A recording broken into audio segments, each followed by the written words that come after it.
महाराष्ट्राचा। नमस्कार, मी सुद्धा संध्या लाईव्ह मध्ये आपलं सगळ्यांचं स्वागत। विधानसभा निवडणुकांच्या तोंडावर घाईघाईने राबवलेली महाराष्ट्र सरकारची महत्त्वाकांक्षी मुख्यमंत्री माझी लाडकी बहीण योजना सातत्याने चर्चेत राहिली आहे। आधी सरसकट पात्र ठरवलेल्या महिलांना आता पडताळणी केल्यानंतर 14,000 पुरुषांनीच या योजनेचा लाभ घेतल्याचं समोर आल्यानंतर आता पुढील 15 दिवसात लाडक्या बहीण योजनेचा लाभ घेणाऱ्या पुरुषांवर कारवाई करण्याच्या हालचाली सुरू झाल्या आहेत।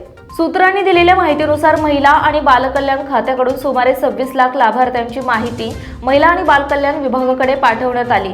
त्यानुसार या खात्याची सखोल पडताळणी सुरू असून अनेक प्रकरणांमध्ये लाभार्थी महिलांच्या नावावर लाभ मंजूर झाला असला तरी बँक खाते मात्र पुरुषाचा असल्याचं दिसून आलं। निवडणुकीच्या तोंडावर घाईघाईने राबवलेल्या महायुती सरकारच्या लाडकी बहीण योजनेत सुरुवातीला सरसकट महिलांना पात्र ठरवण्यात आलं। त्यांच्या खात्यात थेट पैसे जमा झाले। हे पैसे नक्की कोणाला मिळाले याची मोजताच खुद्द सरकारकडेही नव्हती। मात्र पात्र ठरवण्याचा सक्षम यंत्रणाही नसल्यामुळे या योजनेचा अनेकांनी गैरफायदा घेतला। विशेष म्हणजे पुरुषांनी महिलांच्या नावावर खोट्या कागदपत्रांच्या आधारे या योजनेचा लाभ घेतल्याचं समोर आलं। ताज्या आणि महत्त्वपूर्ण बातम्या पाहण्यासाठी आजच आमच्या संध्या लाईव्ह न्यूज चॅनलला YouTube वर सबस्क्राईब करा आणि बेल आयकॉन प्रेस करा।